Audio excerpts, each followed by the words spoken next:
J'ai envoyé vers vous mon propre fils, Zakaral, ambassadeur de paix. Et vous l'avez massacré sans aucune pitié. La loi du plus fort est toujours la meilleure. Voilà, la loi du plus fort est toujours la meilleure. C'est quasiment, bon, évidemment, ça c'est une maxime qui est bien connue, mais c'est quasiment du Sankukai.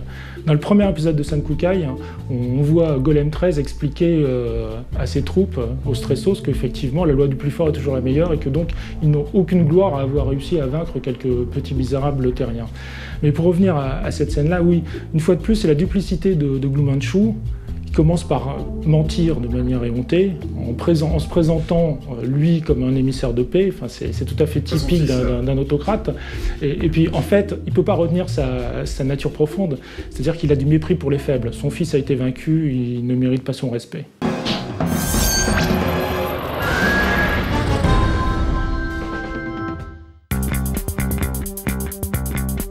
On a fait toute la première partie du tournage, c'est-à-dire tous les France 5, on appelle ça le chant, c'est-à-dire toutes les parties on voit les France 5 et maintenant on va faire le contre-chant, c'est-à-dire toutes les parties on voit Glue Manchu. Donc on y est retourné l'année d'après en février pour tourner l'autre côté de la caméra, donc Glue Manchu sur son trône, le croisement hybride entre Red et Zakaral, donc qui fait partie de l'illusion de Glue Manchu.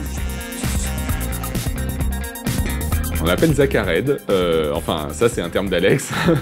Moi j'ai trouvé ça assez curieux de tourner, d'endosser l'armure de Zakaral avec le maquillage, la fausse barbe, toutes les ombres qu'avait fait Céline au maquillage, c'était vraiment très bizarre. Finalement quand on voit avec le regard perçant à la caméra, c'est vraiment horrible comme rendu.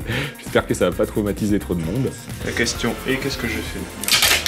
Ils ont des problèmes avec le spandex qui est en train de s'effilocher. Donc, solution, c'est qu'on va protéger le spandex. Comme ça, le velcro, il arrache pas le spandex, c'est le double scotch qui arrache pas le spandex. Voilà, exactement.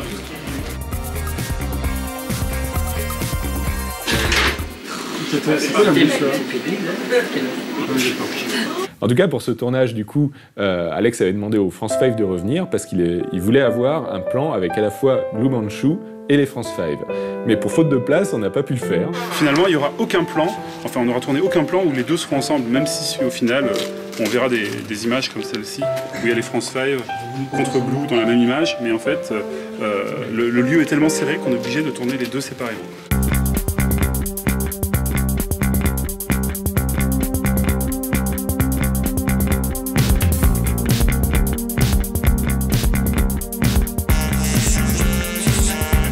Action serre. Et le dernier. Mais dans l'épisode, si vous remarquez, vous avez quand même les France 5 et Glue Manchu en même temps sur le même plan. Et à chaque fois que vous voyez un plan comme ça, c'est forcément un compositing, en fait, un montage entre les différentes scènes pour donner l'illusion qu'ils sont ensemble. Je sais pas si j'ai été prise de tête ou pas, mais je demandais bon, à quoi ressembleraient les effets spéciaux. C'était pour visualiser quel genre de mouvement je devais faire. Pourquoi j'ai fait ouais, voilà, une fois de plus, j'ai fait ma diva, l'acteur studio, tout ça, que c'était insupportable. Non, mais ouais, je me suis posé la question parce qu'en fait, je ne réagissais à rien, parce qu'il n'y avait personne. Effectivement, j'étais tout seul face à rien. Il fallait simplement que je fasse semblant de mettre une rouste à Grégory Goldberg, à Thomas Bloomberg, enfin, leur doublure.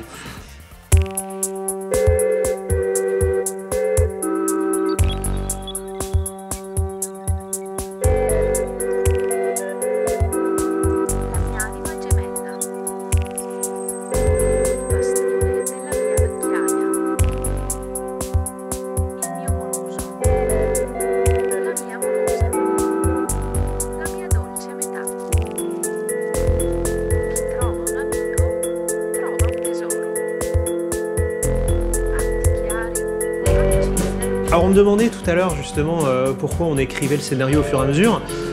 L'une des causes, c'était aussi que la production était un peu coincée au niveau de la fin, c'est-à-dire qu'on n'avait pas trouvé de solution pour finir France 5. On ne savait pas à quoi allait ressembler la dernière forme surpuissante de Glue Manchu. Donc ça a été très long à terminer cette scène et je me souviens que justement quand on a tourné le QG, quand il arrive et qu'il combat les France 5 d'abord à taille normale, on savait pas ce qui allait se passer ensuite, donc c'était assez irréel comme tournage parce que on tournait, on savait où on allait puisque la scène je l'avais écrite, mais on savait pas ce qui allait découler derrière. C'est-à-dire que on avait dit au France 5, voilà, là vous êtes surpris et puis on verra ce qui se passe plus tard.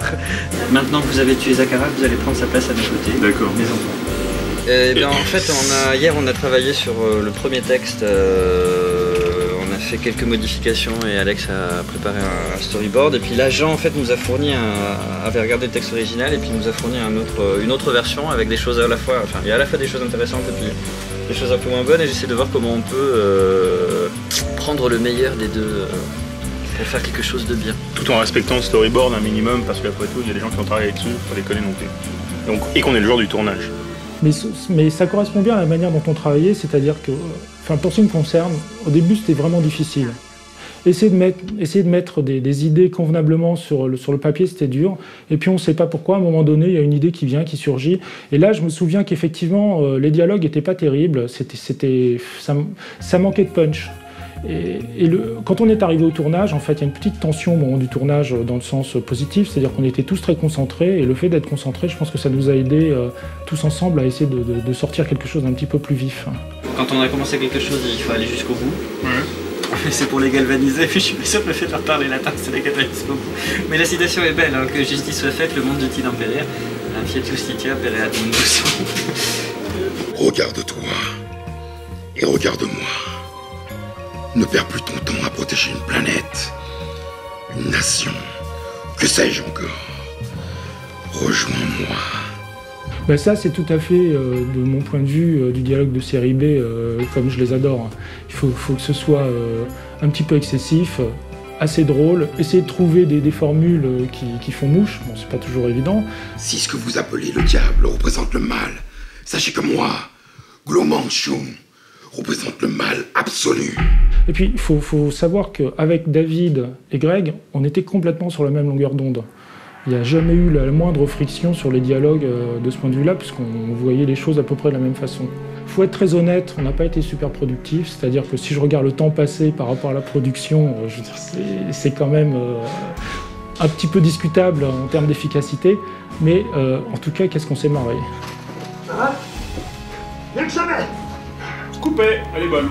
Non, elle n'est pas bonne pour moi. Merde. Non, parce que...